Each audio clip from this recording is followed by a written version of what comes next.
Happy Valentine's Day, everyone. You too. I thought about bringing flowers, but my wife took away for it. Okay, so I put together this presentation. It's for Frankford Radio Club, so kind of the basic assumptions I made was that you all have stations, you're all pretty good operators, you understand how contests work and stuff. So I'm going to talk about it from the perspective of trying to take you from a CW and SSB person to a digital person as well. So that's the perspective that I'm going to use here. There are some big guns in the room. We got Pat, we got Barry. There's a number. Barry, then you got Pat. Yeah, there's a number. KB3Z worked over the weekend. KE2D. So there's a bunch of people that are already active, and I would encourage you guys to help me here as we go through this. Okay. So what I'm going to talk about is I'm going to give a very brief overview of RTTY. And I'm going to spend a fair amount of time talking about how you get from the station you have today to being RTTY capable. Then I'm going to talk a little bit about the macros that I use for contesting. I'm going to talk about the frequencies where you find the RTTY activity. I'm going to show you the RBN setup that will capture RTTY spots. I'm going to go through, a contesting overview because there's a lot of contests. There's, really a mirror digital contest for, each of the major events. This past weekend we had WPX RTTY, which was really a lot of fun. I'm going to talk about DXing because there's a lot of DX out there and a lot of folks, including a bunch of club members that are on the honor roll. So there's DX to be had, and I'm not going to go through it, but Ed pointed out almost free approach for setting up radios that have a USB port, and I'm going to go through how to do that. So RTTY, fundamentally, it's the transmission of baud over the radio bands. Baud code is a very interesting code. It's a 5-bit code. And if you think about that, that's sort of got some interesting implications because 5 bits is 32 possible characters, and certainly we transmit more than 32 characters, right? You think 26 letters, 10 numbers, and a handful of punctuation marks is greatly in excess of the 32 bits, or the 32 characters that you get from 2 to the 5th. So one of the features of RTTY is that it sends a control character that tells you whether this is an alphanumeric bit or a number or punctuation.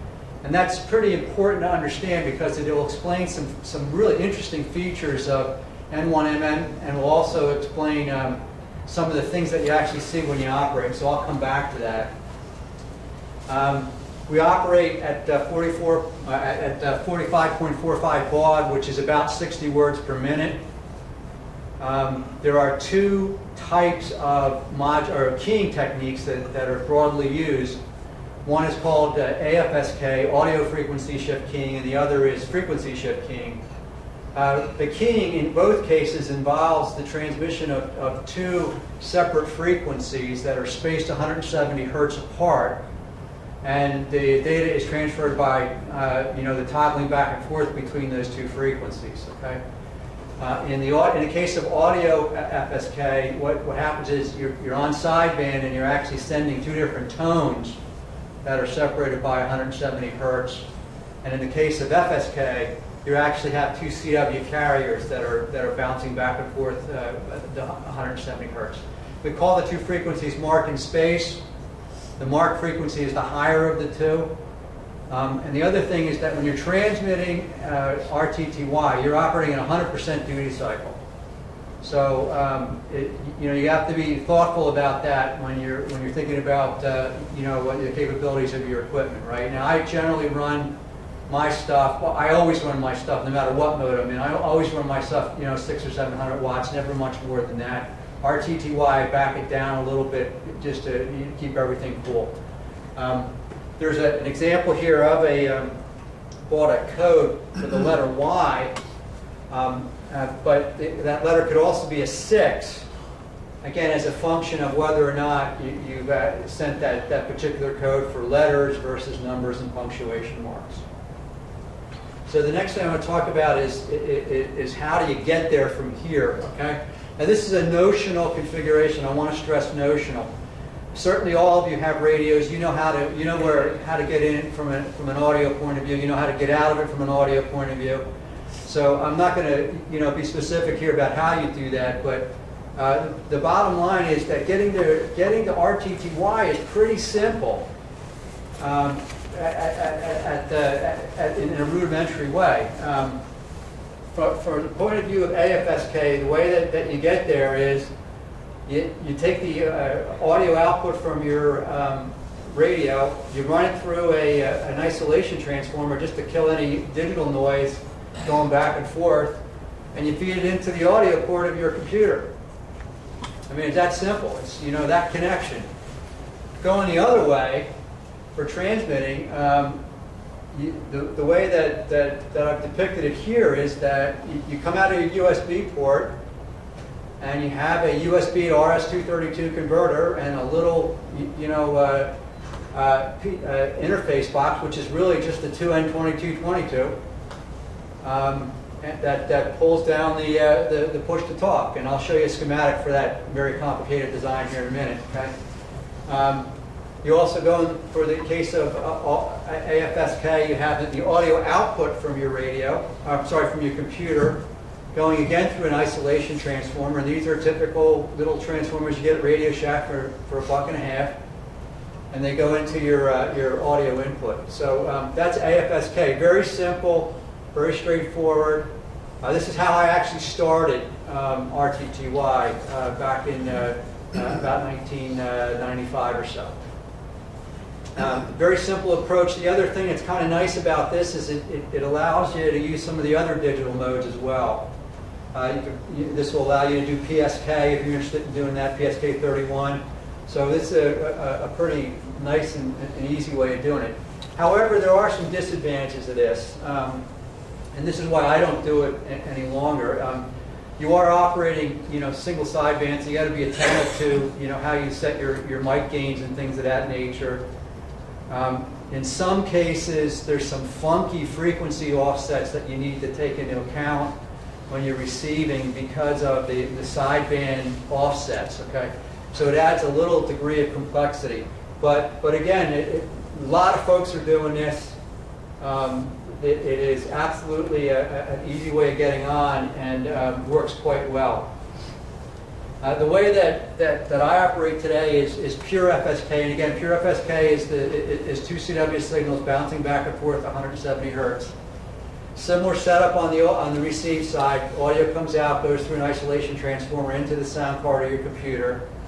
Going the other way, again, you have your push-to-talk circuit, but you also then have a second circuit that is essentially another 2N2222 that is driving your FSK input on your radio. Okay, and almost all radios have an FSK input of some sort. Okay, so very simple converter. Now, again, for those of you that have serial ports in your computer, you don't need the RS-232 converter. You all know that.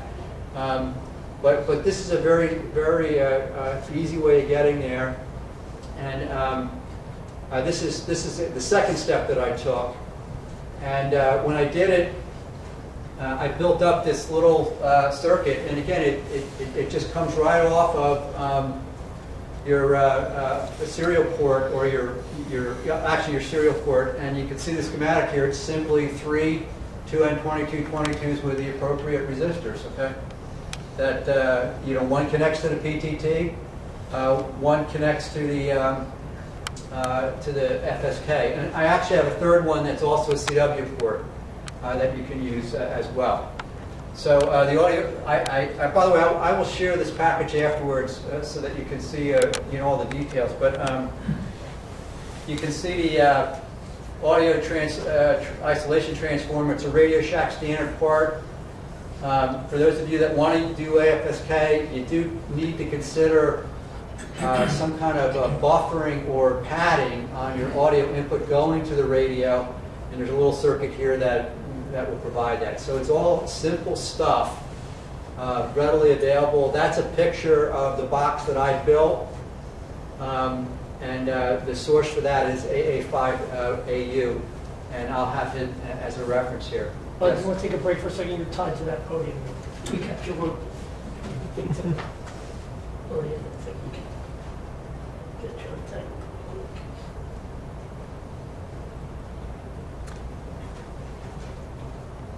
Easier said than done. Yeah.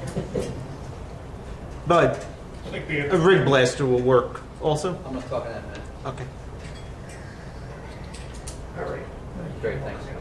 It's like being at the Grammys. So now this is all homebrew stuff. There's a bunch of commercially available equipment that also will do this, that comes in various price ranges. Very simply up front, there's two kits that are available for about $25 that will provide all the parts that you need to build those simple circuits that I showed. Getting a little bit more exotic is some of the AFSK only boxes over here. Again, these will implement the AFSK circuitry that I showed. Going up in price, you can go to the Microham family of equipment or rig blaster. Rig blaster is very popular, used by a lot of operators. I have used the Microham DigiKeyer 2, which is a very nice box. I saw some nice traffic on it over the weekend, also from K3MD who's used it.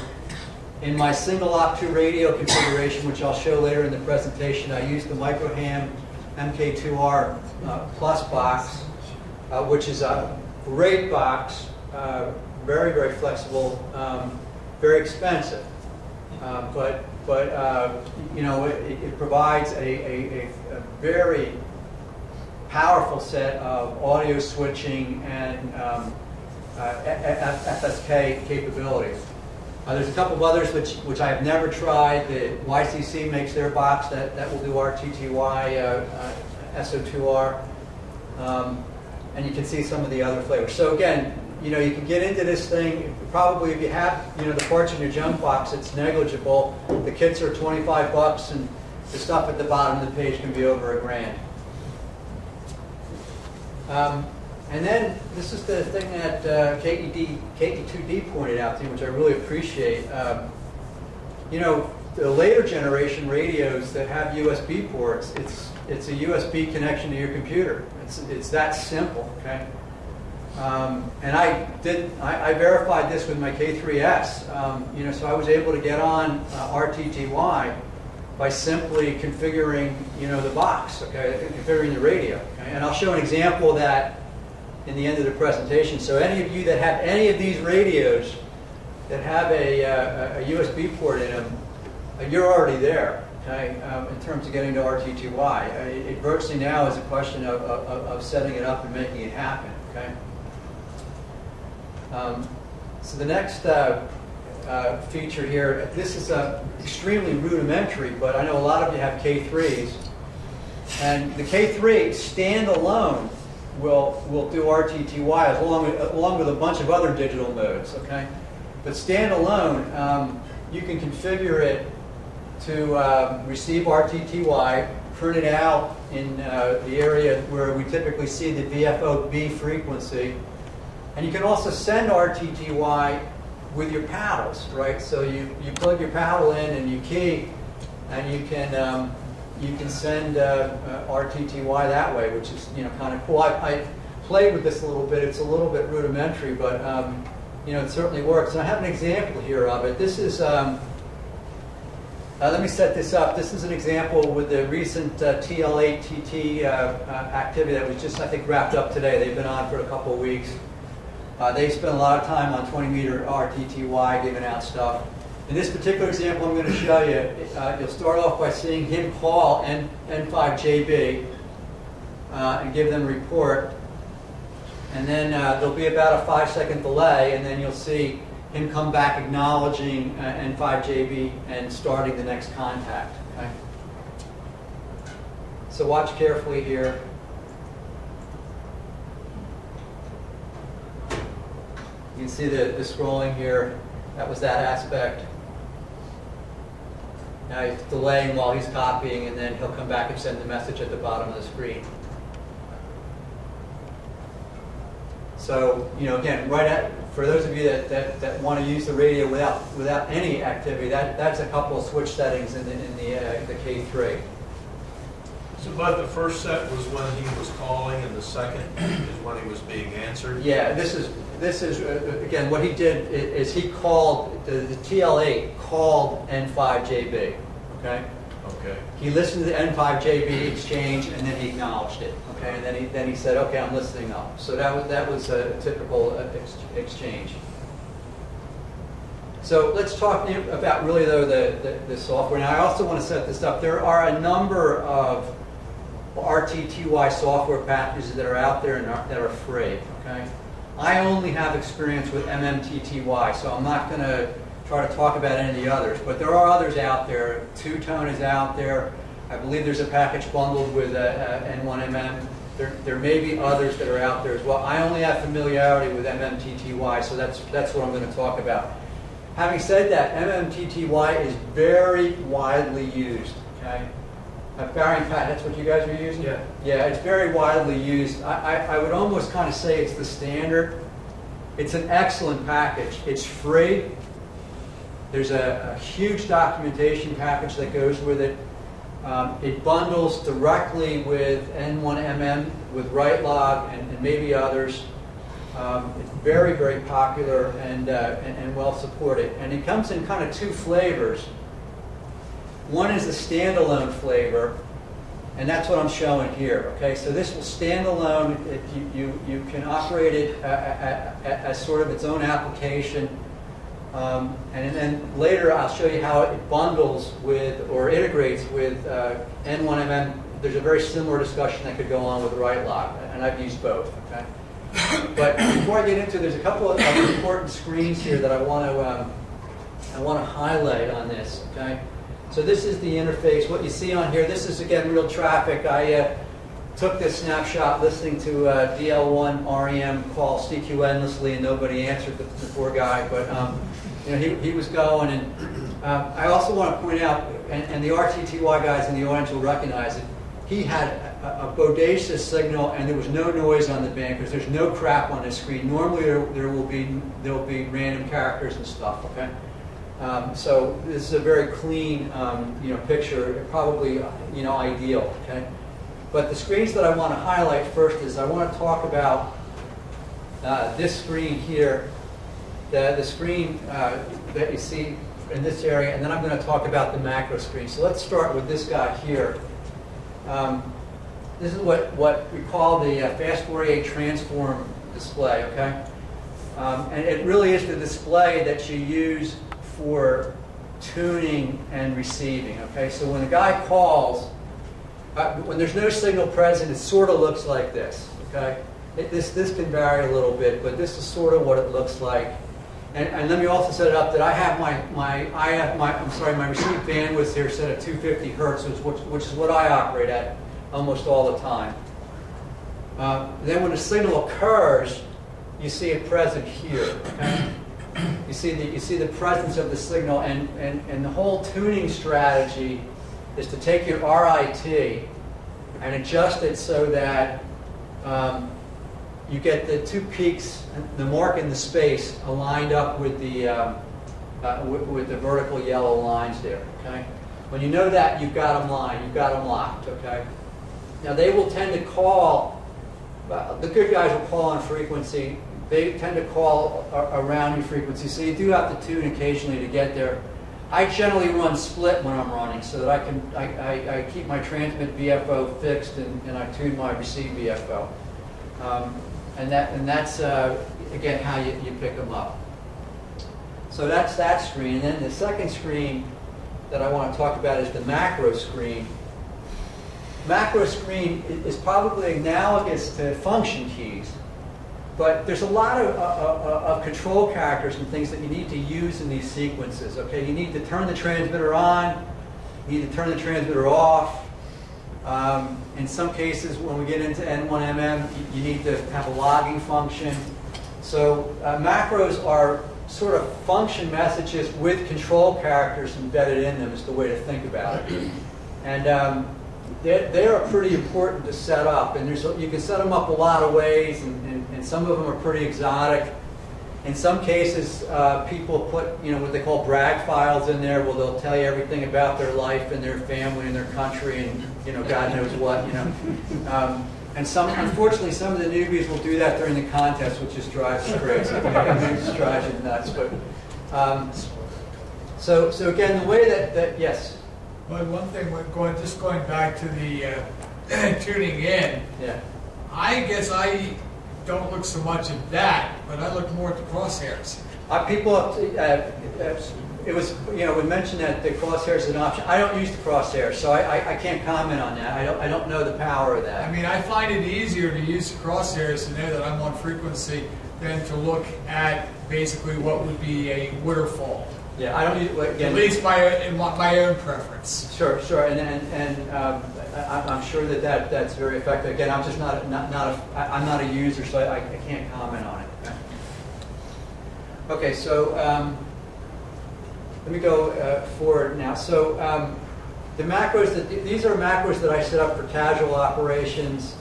I call him once and my call sign twice. I call him twice, my call sign 3 times. My call sign 3 times, UR599. The reason I'm pointing all this out is I'm going to show an example how this all comes together here in the next slide. Okay, so let me set this up. This is an example that I took the other morning where I was running on 20 meters, and you can run on RTTY outside the contest. So I was running, and this example, what you'll see is I'm going to finish a contact with PD1 DK. Nico, I'm going to thank him. I'm going to call CQDX. I'm going to be answered by SP3AM, and he's going to give me his name. I'm going to go through the exchange with him. I'm going to call CQDX, and I'll do the same cycle again with SP3JHZ. Again, I want to tell you that these happen to be very ideal conditions. There's very little random stuff on these screens, which is unusual. Okay, but you'll see. Now, a couple of things I want you to watch. You'll see me.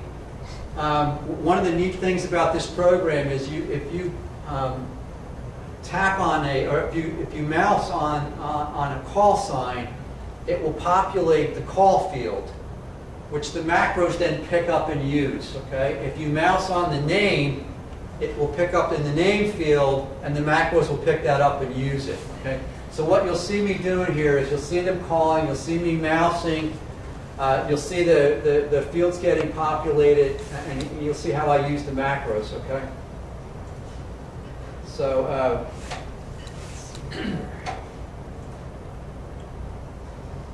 so again, I'm sending right now. Calling CQDX. I'm being called now by SP3AM. That's a little bit of noise right there, a little junk, a little more junk there. So I go back to him, I tapped on his call, and populated that call field up there.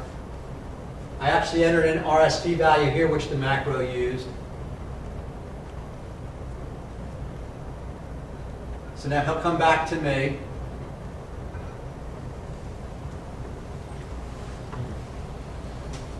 His name is Andy. I'll tap on Andy, and he'll go into the name field there. And then he'll say goodbye. So I acknowledge him, I thank him. That's all in your macro field? All in the macros, right. So you just you have to highlight the whole call sign, or is it fine? The reason I highlight the call sign is I'm moving it into my own logging program. Right. I'm just copying it for my logging program offline. So, but you have to literally highlight the call, or can you just double click on it? Well, I highlighted it. To get it into that field, all you do is tap on it. All you do is click on it. Tap on it. Yeah. Now the reason I'm highlighting is I'm moving into an offline log that I was keeping. So I was running here, and I want to make sure I got the call. So again, the same exchange now with SP3JHZ. So Again, what you kind of see here is the power of the program. It will identify the calls and pull them into the appropriate fields, and macros being set up allow you to be very efficient in the way you go about running. Okay. And so all those populated fields will get imported to N1MM. I'll show you that. I'll show you that. But yes, the answer is yes. And N1MM has some additional features that are pretty sexy that I'll show you. So this was MMTTY standalone. Okay. So standalone application. So the next treat is integrating it then with contest software. And again, I'm showing N1MM Plus here as an example, but you can do the same thing with the WriteLog. I believe you guys use WriteLog, right? Yeah. And I used WriteLog for many years, and it has all the same features. It's very, very convenient. Okay, so this is an example, very simple example of single op, one radio integration of the two packages. Okay, you see your N1MM data, entry box. This is the MMTTY engine. It's not the full package, it's the engine. The installation instructions in the N1MM documentation are excellent. You just go to where I reference here, it'll tell you exactly how to do it. Okay? And then you have a new screen here that's called the digital interface. Okay? And this is a pretty powerful screen, which I'll show you a little bit more on in a second. Is that screen in N1MM Plus? Yes. Okay. It's not MMT1. No, this is an N1MM screen. Yes. So this is an example of that same thing in SO2R. And this is what my SO2R setup looks like. Okay. So I have essentially duplicate screens here. The two engines. And this may also be part of the reason why I don't use the crosshairs. You get pretty cramped here for space. Okay, so I do try to keep the screens down to a minimum. By the way, I have a second screen over on the other side that has things like the log, things like the score box and a few other windows. Okay. Now, one thing I do want to point out is, in addition to RTTY SO2R. A number of people have been asking me about how do I learn SO2R, okay? And the way that you learn it is you practice a lot. But one of the things about doing it on RTTY is it's a very efficient way of learning how to move between screens without the stress of actually having to copy stuff, because the software is doing it for you, okay? So if you want to practice moving from one screen to another, you want to practice from calling CQ and doing something in the other box. In other words, getting some of the basics down of SO2R. This is a pretty neat way of doing it. Okay, you learn to navigate, you learn to be efficient without the stress of having to copy the calls. Okay, so one of the things I'm telling people that are trying to learn SO2R is that start with RTTY. And you will learn some stuff that will be directly applicable to CW later on. Okay? Now, I want to blow up this digital window a little bit in N1MM because it's pretty powerful. Okay, there's a number of things that go on. It will pick out the calls for you, right? It finds the calls. Okay, and I guess MMTTY actually does that, but it finds the calls. And then N1MM will color code the calls for you as to their status, right? So a red color, at least in the way I have it set up, is a multiplier. A blue color is a call that you need but is not a multiplier. And gray is a call that's a dupe, okay? So it will tell you all of this, directly. Now, to the question that was asked earlier, what you do is if you click on any of those elements, it will automatically populate the entry window of N1MM. So in this particular case, the example I'm showing here is I want it to work KP4 JRS. So I clicked on that. It went into the N1MM entry window. I hit my F2, or in this case I use ESM, so I hit the enter. It set my exchange. I came back, he came back with his exchange. I hit 212, clicked on it, it went again into the entry window. I hit return and go on. Okay, so this will automatically populate your N1MM entry window. And there's even more exotic things you can do. You can do the grab function. A grab function will go in and automatically, pull that in as well. So you don't even have to click. Okay, you just hit the grab function. I'll show you that in some of the macros that I use. The other thing that's pretty cool here, and I just learned this past weekend. I just, again, you're always learning something with this software. Remember how I told you earlier that you have the 32 bits or 32 characters that you're allowed. So you have to use the control feature to differentiate between numbers and letters and characters, right? Well, and sometimes what happens is that control character gets lost. So you get something that's a little garbled, like 599 will look like TOO, okay? Well, it turns out that this little screen up here, this letters and figures thing, automatically does that inversion for you, okay? So if you hit that, it will correct it for you, which is very helpful, particularly in a contest like CQWPX, where you're trying to get a serial number. I've had that problem years ago. It happened to me, and I just by double up, I went across it, and I saw. Yeah. I saw Just hold your serial mouse over the imagined characters, and it'll. It was amazing. I never realized it until just this past weekend. Okay, so, but what a cool thing, all right? And you will see if you do get into it, you will see the phenomenon where that shift character between numbers and letters gets lost, and the way that it manifests itself is you'll see things like 599 will show up as TOO, and you'll see it, essentially things that look like they're offset by one row on your keyboard. So that'll be your in. Now, so we talked about receiving. I want to show you the macros that I use during running. Okay, now here's the full macro box right out of N1MM, but here's a sort of a translated version of it. There's a couple of things that are different in RTTY contesting than in CW contesting. One thing is that we generally end the CQ message with another CQ. So that's to tell people that you're CQing. That's one thing. Generally speaking, we send our calls twice. Some people send them, 10 times, which I can't never understand. But when I'm sending, I'll send my call twice. Let's see what else. I have a second exchange, which I call exchange long, where I will send his call at the beginning and his call at the end.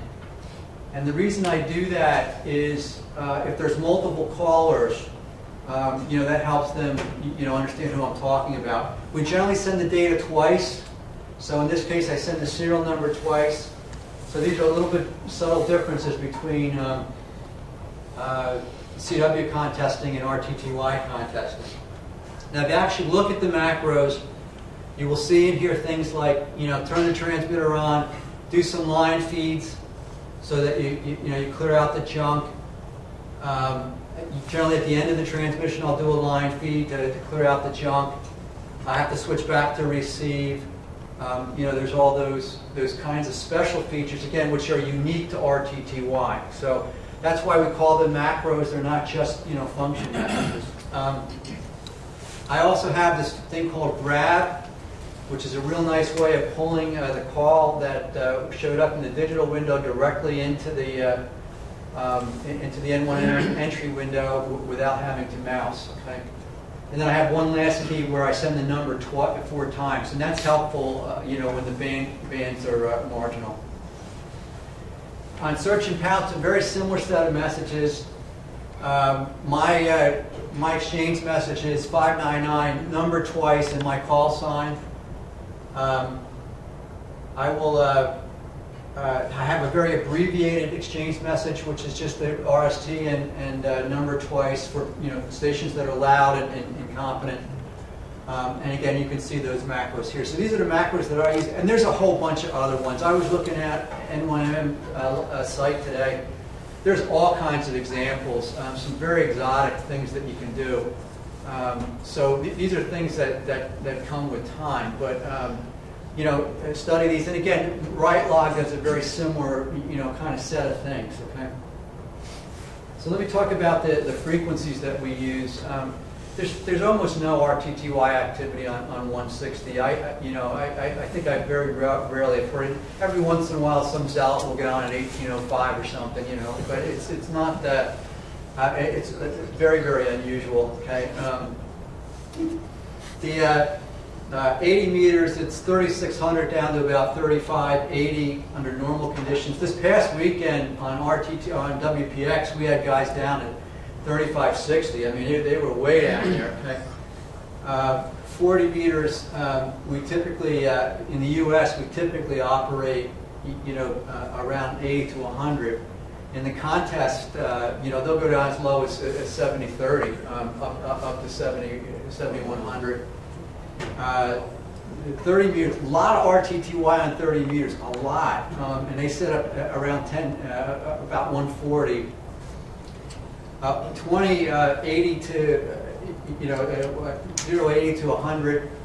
And the contests will go all the way up to 140. You do have to be watchful. You know, there's a couple of magic frequencies in there. There's some beacons that you got to watch, and you know, there's some of these other goofy digital modes that show up. You know, that you got to be attentive to, and on and on. So you can kind of see this now. Contesting is you know, the bands will fill up a lot, and don't be frightened to go way up there. Again, I was working guys up at 14,140, you know, this past weekend. The RBN also supports RTTY spots. You can set up your filters to call out RBN, you know, RTTY. The kind of key ingredients that you're setting up your filters to look for the common RTTY in the spot. I have a couple of examples here that I've used. The first is just for RTTY, and then the second is for kernel operating, where you're looking for RTTY and CW. Okay? And this is an example that came out of, I think, the BARTG contest that went on a few weekends ago. I mean, there is a lot of stuff spotted. A lot of stuff spotted. This past weekend in WPX, I had this filter set up, and I had 930 prefixes. So there's a lot of stuff out there, and this filter really helps. So. And you can also do it on DX Spider. The strategy again is to look for you know, the word RTTY in the comments. Okay. So let me talk now about contesting in general. Contesting has grown a lot. You know, what this chart shows is the growth in log submittals in both CQ Worldwide RTTY, which happens the last weekend in September, and CQ Worldwide WPX, which happens last weekend. It's the second weekend in February. I guess the first weekend in February. No, second weekend in February. You can see the logs have doubled. The submittals have doubled since 2006. You know, my own observation is that you know, we didn't run out of stuff to work this past weekend. I mean, it was going, you know, the full time. Okay, you know, there really is a lot of activity out there. There is a handful of big events that occur every year. There's about 15 or 16 major contests, you know, that I would characterize. Just about every contest, every major CW or sideband contest has an analogous RTTY event. You know, they are very, very popular. A lot of the very big contest calls are in it. Okay, and you can see that we're well represented. You know, we typically have you know, 24 people that, you know, that are active and submit logs. And the club won ARRL Roundup in 2016. We beat YCCC in that in the medium power category. Okay? So we're players. and a couple of the people in the room are pretty intense, in a lot of them. And there's also a fair amount of DX. This was an interesting thing. I went to the club log and I looked at, what's the most in demand on DX-wise. And you guys probably can't read the chart, but it shows that P5 is number 11 in terms of demand here, which was eye-opening to me. Bouvet is the #1 most needed country on RTTY. There's probably 5 RTTY contacts with P5 that are 5 more than these other ones. Okay, you're going to guess. Okay, there is a number of people that have made honor roll. There's 205. When I checked, there was 205 people that had made DXCC honor roll on RTTY. I guess on digital. They call it digital, so perhaps there's some other PSK and stuff in there, but my guess is the preponderance of it is RTTY. And I saw at least 6 club members that have achieved honor roll on digital modes, okay? There's at least 6. I didn't do an exhaustive study. And, you got this little block that shows up in every one of our newsletters. So if you look at some of these numbers, K3 WC has 352 countries on RTTY. There's some power players here. So there's plenty of DX. There is plenty of DX. I think every major DX expedition, features an RTTY station these days. So let me kind of just wrap it up and kick it around with any questions. I think getting on RTTY is really, really easy. Really easy. In some cases, it's free. Okay, like I say, in some cases, it's a USB cable. Sure, you can spend a lot of money, and if you really want to be an SO2R full-time competitor. But to get on there and do one radio stuff is a handful of transistors and a handful of isolation transformers. It's free software. That software bundles easily with your major contesting packages, and is very, very well supported. The activity is there. It's growing. Again, I don't have any data on this. This is now my opinion, but I think what you're also seeing here is some of the manifestation of no code. Okay, I think what you're seeing is that people that were not exposed to CW are turning to the digital modes as an alternative to sideband. So you are seeing a lot of growth on digital modes, and I think that's going to continue to grow. And RTTY is I think, the dominant digital mode, but it's an excellent introduction into that whole world. I also dabble a little bit with PSK31. PSK31 is a lot of fun, but RTTY is certainly the much more prevalent and widespread digital mode today. There's plenty of contests out there. And there's plenty of DX out there, and you can go and get those digital DXCC credits and chase that stuff, and it's a lot of fun. And finally, I'll tell you, the RTTY contests are great practice. They really are. I mean, this past weekend it was an outstanding warm-up, I think, for ARLCW. I'll just share with you the observations I made in the posting to the Reflector. A couple of things to watch for ARLCW this weekend. It's 80 and 40 were pretty damn good. Okay, they open early, a lot earlier than I thought. Okay, 40 starts. You start to hear stuff in there 2:30 or 3, and 80 is workable about 5, maybe even 4:30. Okay, so and it's not like you have to work hard. That stuff is there. Both of those bands stayed open right up until the European sunrise, and were productive the whole time. 20 was the money band. I mean, it was just gorgeous. It was open when I woke up a little bit before sunrise and stayed open until about 2 or so. 15 meters opened at around 7:30 and was good till about 10:30 or 11, both mornings. Okay, so it's their 10 didn't do anything. But what I was particularly pleased by was seeing 15 open. So I will tell you that as we go into a CQ Worldwide, that CQ Worldwide RTTY in the last weekend of September is going to be a real good warm up for the sideband and CW mode. So be thinking about that. So I hope I give you some things to think about. I will make this package available to the club. I'll send out, the videos are huge, so I won't send those out, but I will send out the text. I've included here some resources, a bunch of links.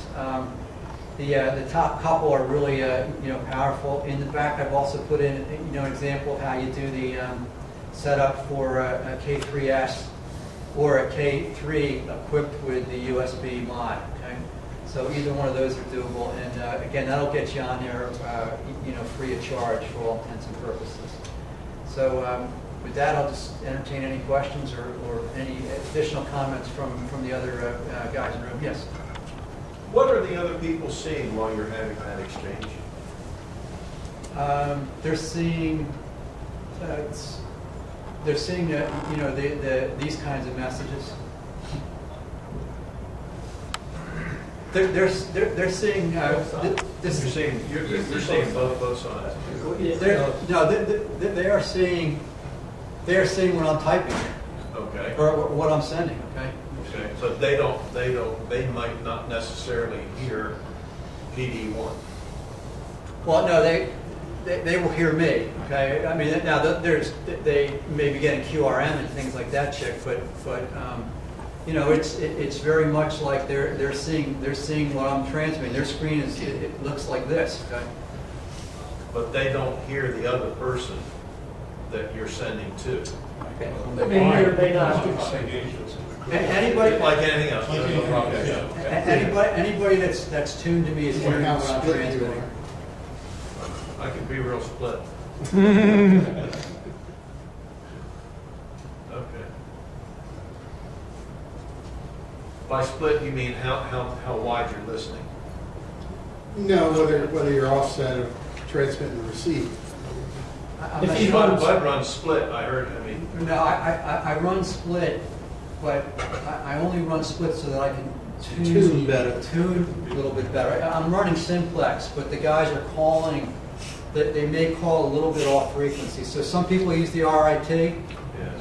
I run in split mode and use the VFO to turn. Okay.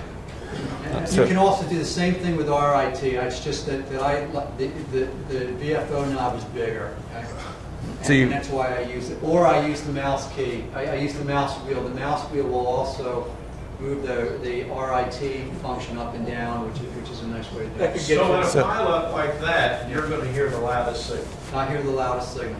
And that's why I say these examples that I've cited here are almost ideal. If you actually get on there and look at it, what you will typically see is a lot of crap. Okay, you'll see a lot of random characters. The software, the power of the software is it will look at all that random crap and it will pick out of it a call sign. Okay, I mean that's really what's amazing to see. I don't know how this guy did this. It's a Japanese author of this package. And what it virtually does is it looks at all this stuff and it looks for a call sign and it picks it right out. Okay? But are European operators more disciplined in a ready mode?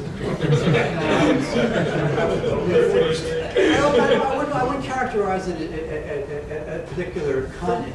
What you have is different levels of expertise. Okay, I mean that's really what the difference is. That there's some newbies in there that just drive you nuts. Like one of the things that happens in the contest is they give you the exchange Before you get the call. before you even get the call. Like they start with the exchange. It just ruins your whole rhythm. It's a mystery why they The whole do rhythm that. is the other thing with the thumb wheel on your mouse, Yeah. that will get you in trouble. How's that? Well, for instance, you have to be in the receive mode, right? Right, is it? No, you have to be in, not, is it send? Yes, you have to be in send, right? For it to work. For it to move the frequency. yeah, you have to be in run mode. If you're not in run mode, Yeah. if you're in search and pounce. Right, but if you're in the other mode, you're actually changing your VFO. Yeah. Okay, so I was in the opposite, while moving my VFO, all right, and then I got sidetracked with something, and I turned the VFO to a spot. I still had this on. I'm like 8 or 9 kcs off frequency, and I'm calling the heck out of him. And he ain't coming back to me. I call him again, and I'm calling him again. I said, what happened is, I'm ready to run outside, and I look at the screen, and I see I'm like 8 kcs off. I go, so that will get you in trouble. You don't think that. Yeah, John.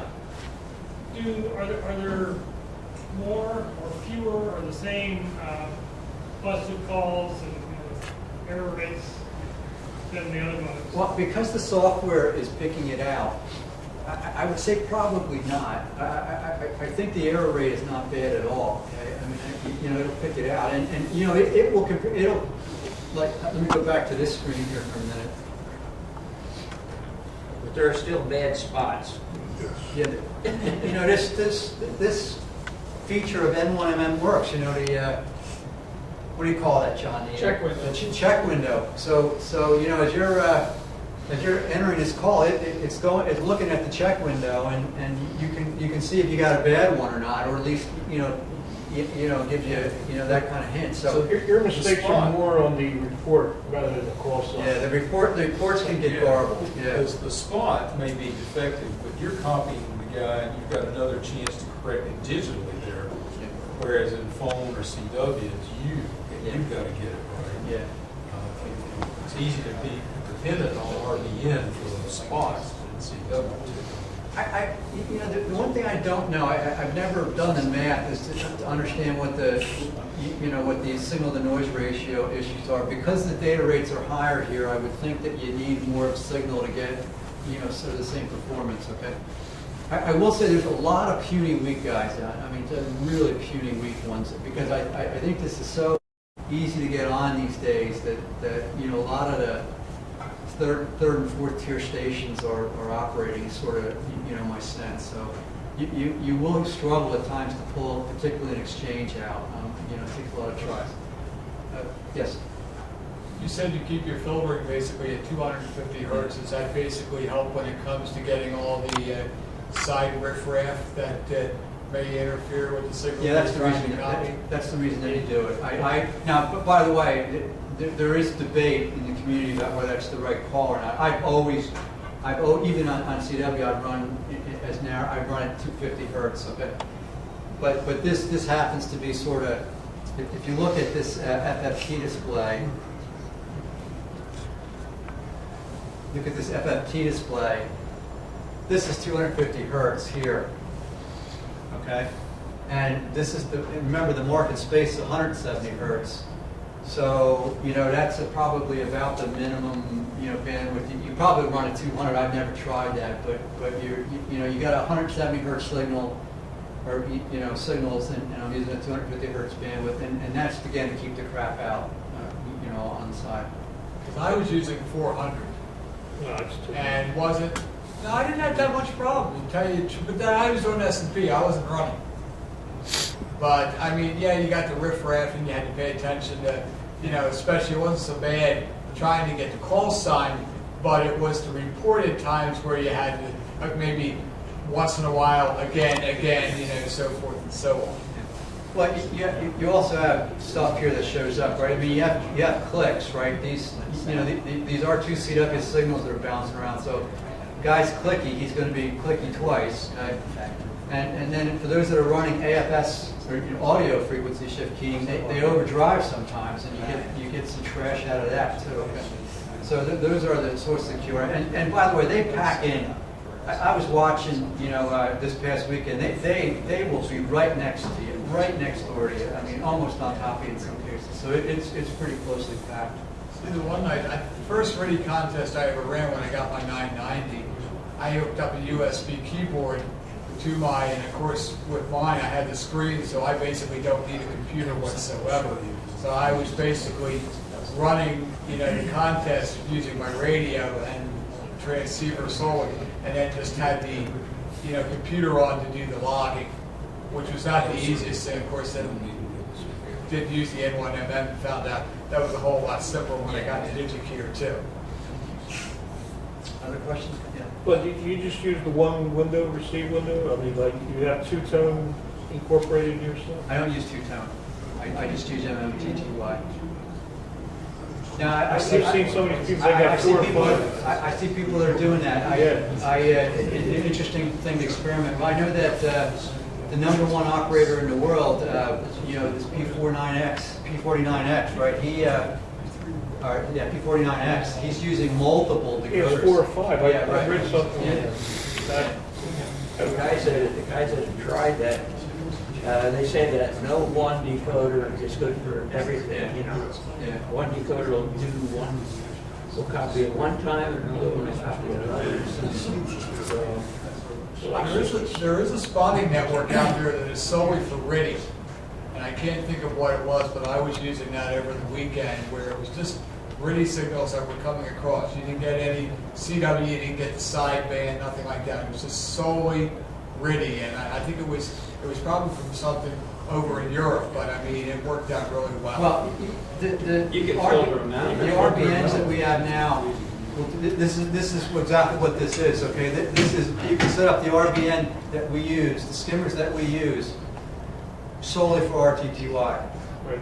So for example, you see spots here from WZ7I. The guy that's right over here, right across the way here. KM3T, K1TT. These are all RBNs that are spotting RTTY signals. Okay, and you can set up the filter directly on those. So essentially the same skimmers that you use for CW can also be set up to do RTTY.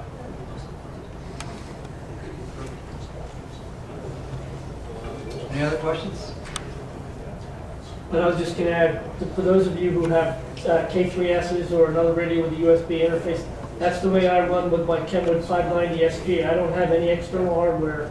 I'm not as the big gun like Bud is. I only have 100 watts of modest antennas, but I made 420 QSOs in the contest this weekend. Just radio and a computer, no hardware in between, but a USB cable.